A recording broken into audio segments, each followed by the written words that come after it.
This is part 8 of our Cyber Slavery Trapped by the Screen series. Do watch the previous parts for the full story. We also post the full-length videos on our YouTube channel.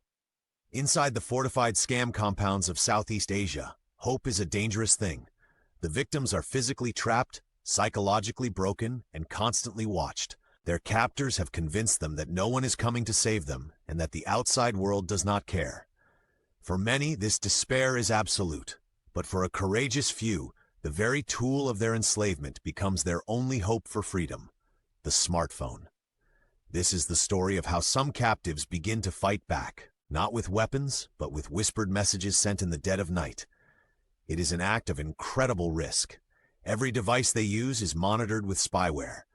Guards patrol the floors, and even their own roommates might be forced to act as informants. Getting caught sending an unauthorized message means a trip to the punishment room, a place of brutal beatings and torture from which some never return. But the risk of staying is even greater. Using burner accounts, stolen moments of privacy, or by pretending to be running a scam, these captives begin a desperate search for a lifeline. They send messages to journalists whose articles they find online. They contact anti-trafficking NGOs like Global Anti-Scam Org. They send frantic, often broken English messages to embassy social media pages. One survivor recounted how he would pretend to be flirting with a scam target, but would actually be typing a desperate plea for help to a journalist on another tab, ready to switch screens in a split second if a guard walked by.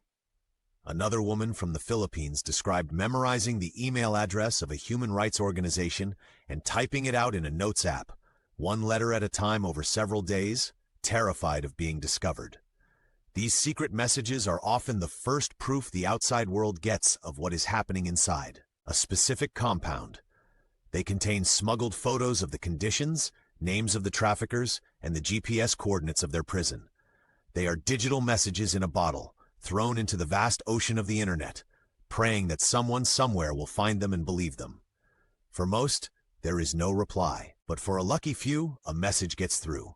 A journalist responds. An NGO worker sees their plea, and on the outside, a secret and dangerous plan to rescue them begins to form. To learn about the harrowing rescues and the daring escapes that have freed some of these victims, follow for Part 9 and subscribe to History and Beyond.